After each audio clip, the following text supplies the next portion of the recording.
శ్రీ మహాగణాధిపతియే నమః. శ్రీ గురుభ్యో నమః. హరి ఓం. హాయ్ అందరికీ.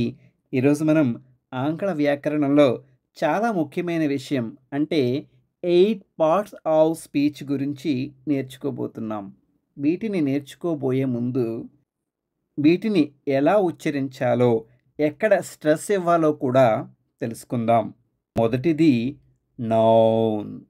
ఒకసారి పలకండి. నౌన్. దీంట్లో ఒక్క సిలబల్ మాత్రమే ఉంటుంది. ఎక్కడ స్ట్రెస్ ఇవ్వాలో ఇక్కడ చూడండి. తర్వాతది ప్రొనౌన్. ప్రొనౌన్. దీంట్లో 2 సిలబల్స్ ఉంటాయి. ఎక్కడ స్ట్రెస్ ఇవ్వాలో ఇక్కడ చూడండి. అలాగే దీని అర్థం కూడా ఇక్కడ ఇవ్వటం జరిగింది. మూడోది వాబ్. ఒకసారి పలకండి. వాబ్. దీంట్లో ఒక సిలబల్ మాత్రమే ఉంటుంది.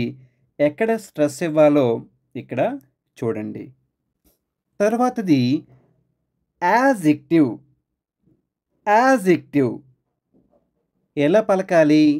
యాడ్జెక్టివ్. దీంట్లో 3 సిలబల్స్ ఉంటాయి. ఎక్కడ స్ట్రెస్ ఇవ్వాలో ఇక్కడ ఇవ్వబడింది. అలాగే అర్థం కూడా ఇచ్చాను. తరువాత యాడ్వర్బ్. యాడ్వర్బ్ ఎలా పలకాలి? యాడ్వర్బ్. దీంట్లో 2 సిలబల్స్ ఉంటాయి. ఎక్కడ స్ట్రెస్ ఇవ్వాలో ఇక్కడ ఇవ్వటం జరిగింది. అలాగే దాని అర్థం కూడా ఉంది చూడండి. తర్వాత ప్రిపోజిషన్. ప్రిపోజిషన్ ఎలా పలకాలి? ప్రిపోజిషన్. దీంట్లో 4 సిలబల్స్ ఉంటాయి. ఎక్కడ స్ట్రెస్ ఇవ్వాలో ఇక్కడ ఇవ్వటం జరిగింది. అలాగే మీనింగ్ కూడా చూడండి. తర్వాత కంజంక్షన్ ఎలా పలకాలి? కంజంక్షన్. దీంట్లో 2 సిలబల్స్ ఉంటాయి. అలాగే ఎక్కడ స్ట్రెస్ ఇవ్వాలో ఇక్కడ చూడండి. అలాగే దీని అర్థం కూడా ఉంది. తర్వాత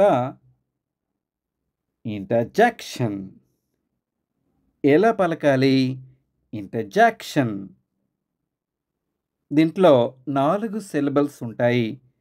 అలాగే ఎక్కడ స్ట్రెస్ ఇవ్వాలో ఇక్కడ ఉంది చూడండి.